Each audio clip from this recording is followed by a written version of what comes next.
Covid-19 e o exemplo do rei Josias. Seja muito bem-vindo ao canal O Evangelho e Eu, tudo bem com você? Neste vídeo eu quero falar com você sobre o que podemos aprender com o exemplo de Josias e os males que acometem o mundo.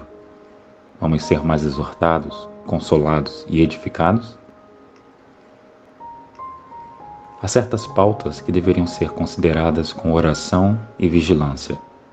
Para começar, precisamos entender que o sol vem para justos e injustos, que Deus guarda os seus filhos sim, e dá inúmeras recomendações para a vida, mas que a atitude de preservação após os anúncios de Deus deve vir de nós.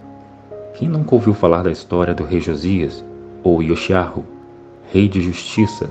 Isso está em 2 Crônicas 34. Josias era filho de Amon e neto de Manassés, reis que apostataram da fé. Josias fez o que era agradável aos olhos do Senhor. Começou a reinar com 8 anos de idade. Aos 16 começou a buscar a Deus.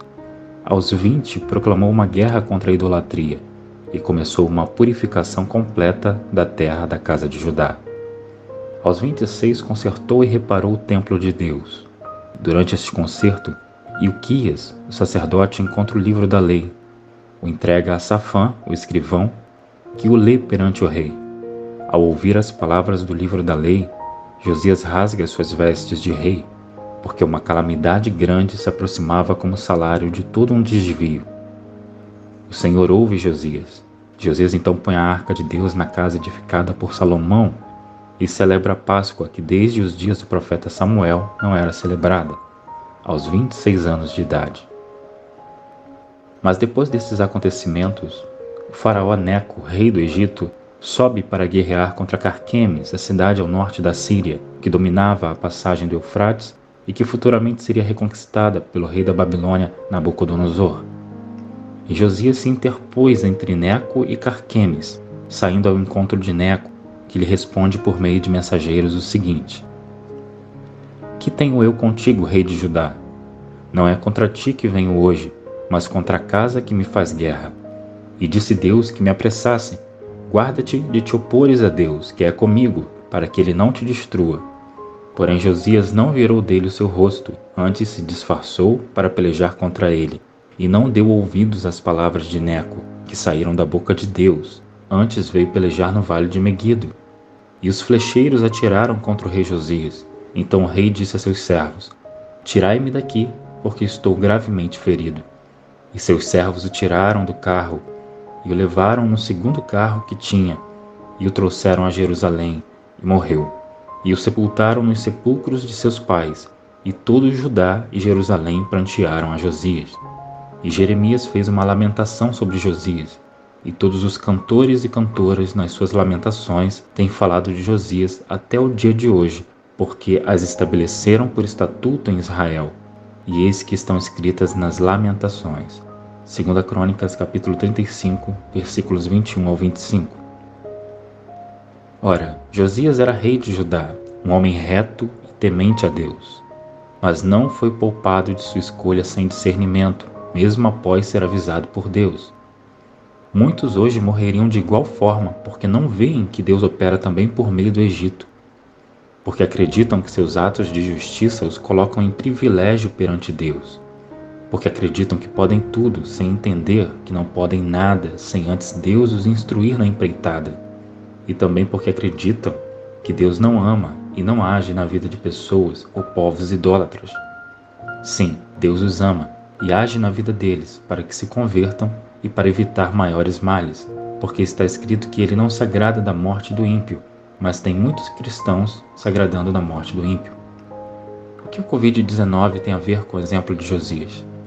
Estamos com mais de um ano de pandemia, uma doença que tem levado a vida de muitas pessoas, e ninguém é privilegiado de ser poupado. Agora as suas variantes atingem jovens e crianças. Não há leitos para acolher a todos, nem recursos. O mal que sobreveio ao mundo e que está dizimando vidas precisa ser discernido por nós. E mesmo recitando os cristãos trecho do Alcorão que diz: não cai uma folha da árvore se Deus não permitir, apesar de não ser bíblico, tem o seu sentido retirado das Escrituras, que dentre muitos versos destaco um dito pelo próprio Senhor: Até os cabelos da cabeça de vocês estão todos contados. Não tenham medo, vocês valem mais do que muitos pardais. Lucas 12, versículo 7. Mas sem o equilíbrio em fé, não perceberemos que não temos a isenção da primeira morte, e isto precisa ser entendido com fé. Mas temos em Cristo a certeza da ressurreição. Quem não consegue transcender não conseguirá sobreviver aos lutos, e não encontrará nesta casa a sabedoria. Porque ou cremos na vida eterna, ou cremos em só o que os nossos olhos naturais podem contemplar. Josias foi avisado pelo Senhor, através de um mensageiro, por meio de Faraó. Josias fez tudo o que era reto aos olhos do Senhor, mas precisamos entender que mesmo filhos, não ficaremos sem receber as consequências das nossas escolhas. As pessoas estão vivendo despreocupadamente, o que significa dizer que não fazem o que é preciso para conter o contágio. Andam em aglomerações, não cuidam da asepsia devidamente, não se preservam usando máscaras para evitar o contágio e dizem: confio em Deus, não temo a nada. Isto não é porventura arrogância? Se não é, por que atribui a si mesmo direitos, poder e privilégios, mesmo que não existam? Vigiar é discernir, e orar é declarar dependência. Se não acordarmos para ouvir a voz de Deus, que em cada esquina está clamando, ficaremos confundidos por nossa própria arrogância. Saibamos viver na presença do Senhor, e isto implica também e principalmente em ter paz em meio à guerra e não dar um passo sem o Senhor. Se você gostou desta mensagem, clique no gostei e compartilhe com alguém. Você pode estar exortando, consolando e edificando uma vida que está precisando. Um dia de muitas bênçãos para você. Shalom Adonai.